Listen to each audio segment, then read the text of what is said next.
ایک منظم تحریک ہے، ایک بہت زبردست طریقے سے کام کر رہی ہے، لیکن جب ہم انٹیریئر سندھ میں سوائے کراچی کو چھوڑ کر جب ہم دوسرے ایریاز دیکھتے ہیں اندرون سندھ میں، تو ٹی ایل پی اتنی منظم کہہ لیں یا اتنی ایکٹیو کہہ لیں، اس کی کیا وجوہات ہے؟ اس کی وجوہات یہ ہے کہ یہاں پہ بادشاہی اور سرداری نظام ہے، اور ان کو پتہ ہے کہ ہم اس نظام کی جڑیں نکال کر پھینکنا چاہتے ہیں باہر، اور ان کو پتہ ہے کہ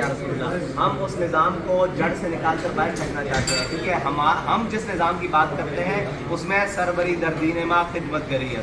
سردار وہ ہے جو قوم کا سب سے بڑا خدمت گزار ہوگا، عدل فاروقی اور فقر حیدری ہے، ہم فاروقی عدل اور حیدری فقر کے امین ہیں، اس وجہ سے ہم اس